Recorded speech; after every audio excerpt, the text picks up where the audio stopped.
भगवान श्री कृष्ण के जन्म की संपूर्ण कथा, जिसमें जन्म से लेकर गोकुल पहुंचने तक की प्रमुख घटनाएं शामिल हैं। बहुत समय पहले की बात है जब पृथ्वी पाप, अधर्म और अत्याचार से त्रस्त हो गई थी। राक्षसों का आतंक बढ़ गया था और विशेष रूप से कंस नामक एक राक्षसी प्रवृत्ति का राजा मथुरा पर राज कर रहा था। कंस ने अपनी ही बहन देवकी और उनके पति वासुदेव को बंदी बना लिया था। कंस और देवकी की भविष्यवाणी। एक दिन जब कंस अपनी बहन देवकी और वासुदेव को विवाह के बाद विदा कर रहा था, तभी आकाशवाणी हुई, हे कंस, जिस देवकी को तू इतने प्रेम से विदा कर रहा है, उसी के गर्भ से उत्पन्न 8वां बालक तेरा वध करेगा। ये सुनते ही कंस क्रोधित हो उठा और देवकी को मारने के लिए तलवार खींच ली। वासुदेव ने उसे रोका और वचन दिया कि वे हर संतान को उसके हवाले कर देंगे। कंस ने उन्हें कारागार में डाल दिया। 6 संतानें और अत्याचार। देवकी के एक एक कर 6 संतानें हुईं।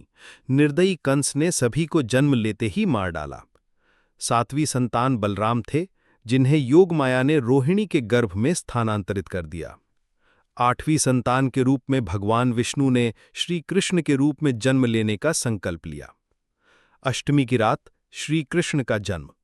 वो रात्रि वर्षा से भरी थी, आसमान में घनघोर बादल थे और कारागार के चारों ओर पहरा था। उसी समय अष्टमी तिथि, रोहिणी नक्षत्र और आधी रात के समय श्री कृष्ण का जन्म हुआ। चारों ओर एक दिव्य प्रकाश फैल गया। जैसे ही भगवान श्री कृष्ण जन्मे, वासुदेव और देवकी के बंधन अपने आप खुल गए, कारागार के द्वार भी खुल गए और पहरेदार गहरी नींद में सो गए। एक दिव्य संकेत के अनुसार वासुदेव ने शिशु कृष्ण को एक टोकरी में रखा और यमुना पार कर गोकुल की ओर चल पड़े। वासुदेव की यात्रा यमुना पार। रात के अंधेरे में मूसलधार बारिश हो रही थी। यमुना नदी उफान पर थी। जैसे ही वासुदेव नदी में उतरे, यमुना का जल अपने आप नीचे हो गया। शेषनाग ने अपनी छाया से श्री कृष्ण को ढक लिया। इस प्रकार वासुदेव सुरक्षित गोकुल पहुंच गए। श्री कृष्ण का गोकुल आगमन। गोकुल में नंद बाबा और यशोदा के घर उसी रात एक कन्या का जन्म हुआ था। वो थीं योगमाया।